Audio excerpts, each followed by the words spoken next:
Sup with it, guys, you got Excellent Name here, back again for the final day of NPL week. This is day 5 and we are up against Ben, aka ShinySableye. He has a really bulky team. Looking at it, he's got Celesteela, Gudra, Alamamola, Umbreon, Snorlax, Gligar, so a lot of fat that I need to break, but then he's also got some big threats like Terrakion, Gardevoir, Mega, and Salazzle. So my main game plan going into this is to try to get my T-Spikes up, or just get a poison on Gudra / Gardevoir as soon as possible, and then just break with Charizard. It's Roost 3 attack Charizard. I've got the Earthquake for Salazzle, and potentially with Latios as well if I can get Gardevoir weakened. It's Calm Mind, Roost 2 attack. Once again with the Lumberry, because I am fearing that Toxic, I am fearing those T-Waves coming out. The other big win con is going to be Gravity, Sword Stance, Lando T. It is also my rocker. I want to get my rocks up pretty badly to deal with the Salazzle. And I want to be able to use this to break through the Celesteela and the Gligar. I've also got Spikes, Klefki, and a Toxic Orb, Breloom. Mainly there to deal with the Alamamola that he doesn't end up bringing. And I've actually got Petra Berry Toxapex because the main thing that I'm fearing from Salazzle is it just clicking Toxic on everything and fucking me up. Toxapex is going to do a really good job defensively against this team outside of the Gardevoir. And I definitely want to be able to get up my Toxic Spikes consistently throughout the game, so I don't want to get that Toxic on me. But yeah, without further ado, we'll just start the game here. I decide to lead up Charizard. It matches up well versus everything he could possibly lead with pretty much, except like maybe Gudra, which I didn't think was very likely. Swaps into Umbreon there. I expect him to maybe go for a Protect first to try to get his leftovers up regardless. I don't really care what happens. I just want to get up a T-Spike. Because he does go into Salazzle, I can put on a lot of pressure for him to let something get poisoned. He switches into Celesteela there as I get a Scald Burn, and just goes for the Leech Seeds there. I hope to get him to go into either Umbreon or Gardevoir making that swap and let them get poisoned, which is exactly what happens. He goes into the Umbreon there, so I've got a nice poison on that already. As he now swaps back into Celesteela as I go Breloom. I just wanted to scout for a Toxic on that. Not Toxic or something. I just thought Breloom could put the pressure on as he goes into Celesteela. Charizard once again is going to put on a lot of pressure onto his team as he goes into Salazzle. Very smart.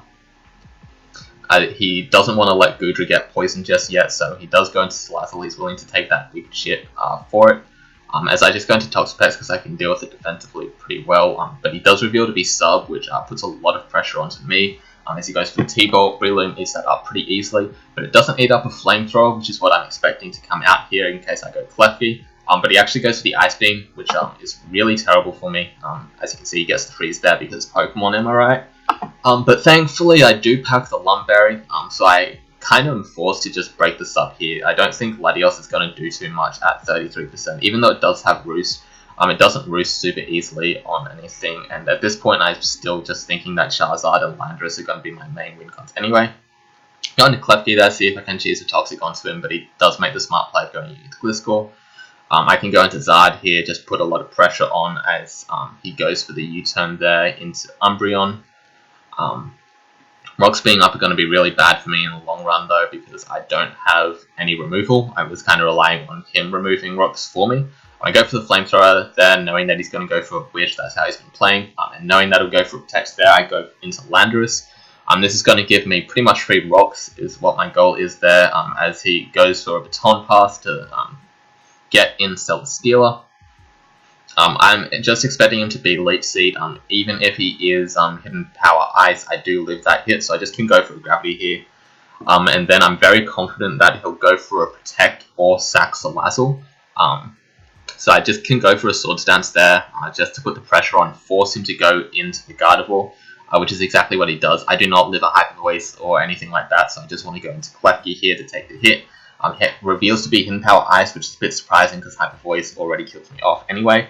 But he now goes into the Gligar. I decide to not take the kill here because I really want my Toxic Spikes up. I don't want to let him get Gudra in afterwards.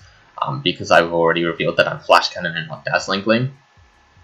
But he does go into Gudra there. He makes a smart play of doing that. And goes for the sub here. Because I'm max HP on this, I don't actually outspeed most of the time, so I go for the Mach Punch.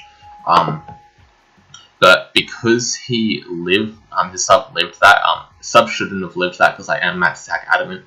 That reveals to me that he is very defensive on this Gudra, which means that that Ice Beam crit did matter. But it does put me fairly far in the back. I now have to go into Klecky to try to break the sub.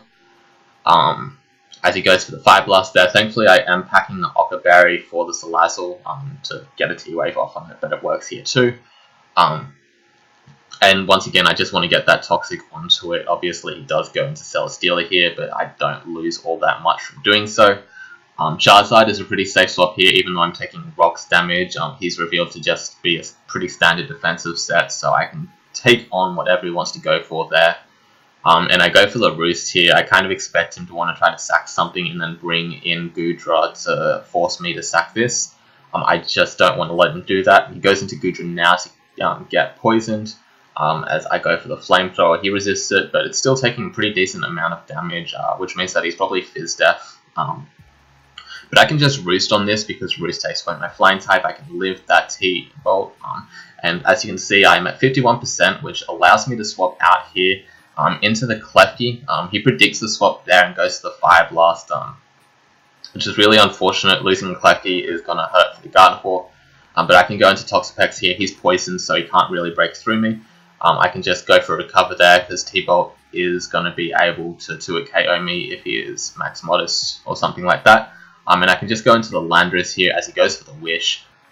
And not wanting to risk him going for the foul play, I just go for the Earthquake right there, which is exactly what he does do. And now he goes into the Gardevoir. I decide to sack this off for a couple reasons. Main reason being is that Toxapex is still going to be a solid defensive win con in a lot of situations. And obviously, the main one is that if he sets up a sub here and I go into Toxapex to sack that instead, I lose the game because Toxapex cannot break the sub, and then it outspeeds Landorus and kills it anyway. And then I don't have the speed tie option with Charizard anyway.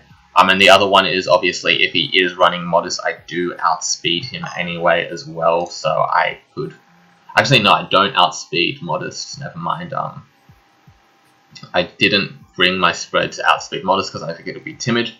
But I could at least bluff that, see if he is running Timid or not. But mainly it's the sub thing. So I decided to do that. Now it's going to come down to this speed tie. But now that I'm looking at it, I think he might have been Modest. But I do get the speed tie if it was one. Get the Flamethrower off, which is really good for me. That means that I can just Roost stall this until it's in range of the Flamethrower. But unfortunately, once again, Pokemon is like just not my friend at all. T-Bolt does get the Para.